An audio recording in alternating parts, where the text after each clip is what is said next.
Students, welcome back to another video. आज हम पढ़ने वाले हैं प्लेटो की फेमस बुक द रिपब्लिक के बारे में, जो BA 5th semester English literature के पेपर नंबर 1 के सिलेबस में प्रिस्क्राइब्ड है यूनिट नंबर 2 में। तो आज हम प्लेटो की बुक द रिपब्लिक को पूरा डिटेल में पढ़ने वाले हैं और ये वीडियो आपके लिए काफ़ी ज़्यादा इम्पॉर्टेंट होने वाली है अगर आप बीए 5th सेमेस्टर में पढ़ाई कर रहे हैं तो चलिए हम इस बुक को पढ़ना स्टार्ट करते हैं। बहुत इजी लैंग्वेज में मैं आपको आज ये समझाने वाली हूँ। देखिए, द रिपब्लिक प्लेटो की सबसे इम्पॉर्टेंट फिलोसफिकल वर्क्स में से एक है। इसमें प्लेटो ने mainly justice, ideal state, education और फिलोसोफर किंग के बारे में बताया है, यानी कि इसमें उन्होंने बताया है कि न्याय क्या है, आदर्श राज्य की कल्पना की है, शिक्षा के बारे में और दार्शनिक राजा के बारे में प्लेटो ने अपनी इस बुक में बताया है। प्लेटो जो थे वो यूनान के एक दार्शनिक थे, एक फिलोसोफर थे जो पॉलिटिकल साइंस में काफ़ी ज़्यादा अपना कंट्रीब्यूशन देते हैं। तो जो बुक द रिपब्लिक है ये पॉलिटिकल के बारे में ही है। सबसे पहले हम बात करते हैं जस्टिस यानी न्याय की। देखिए, प्लेटो के सामने सबसे बड़ा सवाल था कि जस्टिस यानी न्याय आखिर है क्या। प्लेटो के अकॉर्डिंग जस्टिस का मतलब केवल कानून को फॉलो करना नहीं है, बल्कि जस्टिस तब होता है जब हर इंसान और सोसाइटी का हर वर्ग अपना काम सही तरीके से करता है, तो प्लेटो उसी को जस्टिस यानी न्याय मानते हैं। अब देखिए, प्लेटो एक आइडियल स्टेट यानी आदर्शवाद राज्य की कल्पना करते हैं। आदर्श राज्य का मतलब होता है कि ऐसा राज्य जिसमें युद्ध ना हो, हिंसा ना हो, धोखा ना हो, मार ना हो, यानी कि किसी के साथ कोई गलत काम न किया जाए। एक ऐसा राज्य जिसमें केवल अच्छाइयाँ ही अच्छाइयाँ हो, ना कभी युद्ध हो, ना कभी लड़ाई झगड़ा हो, ना कभी हिंसा हो, ये सारी चीज़ें उस राज्य में ना हो, तो ऐसा राज्य आदर्श राज्य कहलाता है। देखिए, प्लेटो एक आदर्श राज्य की कल्पना करते हैं जिसमें वो सोसाइटी को 3 वर्गों में बांट देते हैं। पहला होता है रूरल, दूसरा होता है गार्जियंस, तीसरा होता है प्रोड्यूसर्स यानी उत्पादक। तो रूरल का मतलब जो राजा हो, जो शासन करेगा, जो शासन चलाएगा, और दूसरा होता है सोल्जर्स यानी कि सैनिक जो अपने राज्य की रक्षा करेगा। तीसरा है प्रोड्यूसर्स यानी उत्पादक वर्ग जो किसान, व्यापारी, कारीगर, ये सारी चीज़ें। तो प्लेटो के अनुसार जब हर वर्ग अपना कार्य सही तरीके से करता है और दूसरों के कामों में इंटरफेयर नहीं करता, तब राज्य में न्याय स्थापित हो जाता है। देखिए, अब आता है द रिपब्लिक का बहुत इंपॉर्टेंट कॉन्सेप्ट फिलोसोफर किंग यानी दार्शनिक राजा। प्लेटो ने अपनी इसी बुक में दार्शनिक राजा के बारे में भी बताया है कि राजा कैसा होना चाहिए। प्लेटो के अकॉर्डिंग राज्य का जो राजा होगा कोई ऐसा व्यक्ति नहीं होना चाहिए जो केवल पावरफुल हो, बल्कि वो बुद्धिमान हो, एजुकेटेड हो, मोरली गुड होना चाहिए। इसे प्लेटो चाहते थे कि जो फिलोसोफर हों, जो दार्शनिक हों, वही राज्य पर शासन करें। देखिए, प्लेटो ने ये सिद्धांत उस टाइम दिया था जब वो यूनान की कंडीशन को देख रहे थे और इसलिए उन्होंने अपनी बुक में एक फिलोसोफर किंग के बारे में बताया है। इसके बाद प्लेटो ने एजुकेशन के बारे में भी बात की है अपने इस बुक में।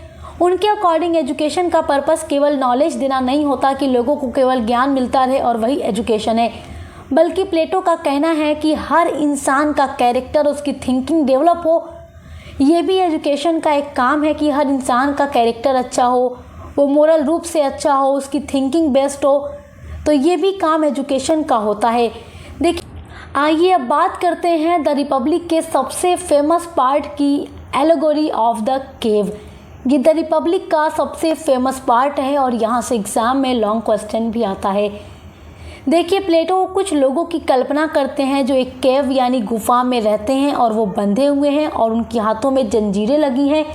और वो बंधे हुए क्यों हैं गुफा के अंदर? क्योंकि उन्हें कैद करके रखा गया है। प्लेटो एक ऐसे लोगों की कल्पना करते हैं, ठीक है, और उस गुफा में जो लोग रहते हैं उनके सामने उनको एक शैडो दिखाई देती है, परछाई दिखाई देती है, यानी कि गुफा में जब उनको रखा गया है तो उनके दूर पीछे एक आग जल रही है और आग की वजह से गुफा में कुछ चीज़ों की परछाई दीवार पर बनती है और उसी के सामने वो कैदी बैठे हुए हैं, वो आदमी बैठे हुए हैं और उनको उस दीवार पर केवल वो शैडो दिखती है, बाकी पूरी गुफा में अंधेरा होता है और वो लोग उसी को रियलिटी समझते हैं, सच्चाई समझते हैं। उनमें से एक आदमी अपनी जंजीरों को खुलवा लेता है, यानी किसी तरह खोल लेता है और वो कोशिश करता है उस गुफा से बाहर निकलने की। वो देखना चाहता है कि आखिर उस गुफा से बाहर क्या चीज़ें हैं। तो जब वो गुफा से बाहर निकलता है तब उसे असली दुनिया का पता चलता है। वो धूप देखता है, वो सूरज की किरणें देखता है, वो रंग बिरंगी दुनिया देखता है, ग्रीन घास देखता है और सोचता है कि ये सारी चीज़ें क्या है, क्योंकि अभी तक उसने कभी सूरज की रोशनी नहीं देखी थी।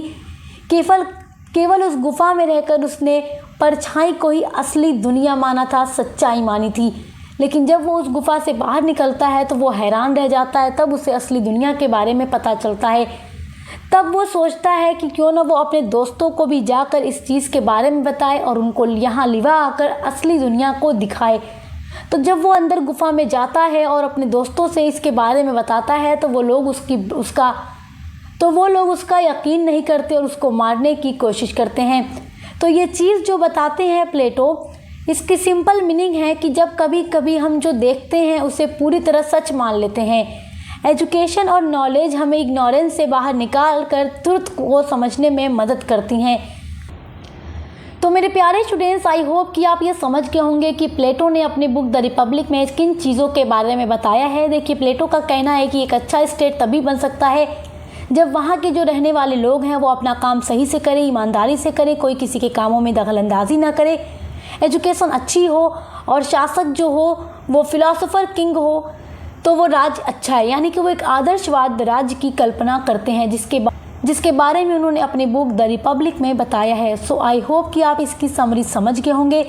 देखिए, यहाँ से जो लॉन्ग क्वेश्चन होगा या जो MCQs आएगा आपके एग्ज़ाम में, सभी पर मैं अलग अलग वीडियोज़ बनाऊँगी ताकि हर एक स्टूडेंट अपने एग्ज़ाम की तैयारी अच्छे से कर सके, चाहे उनका एग्ज़ाम MCQ पर हो या फिर रिटेन हो। सभी बच्चों को वीडियोस मिलती रहेंगी हर एक सब्जेक्ट की। देखकर अच्छे से पढ़ाई करते रहिए। Best of luck. अब मिलते हैं अगली वीडियो के साथ।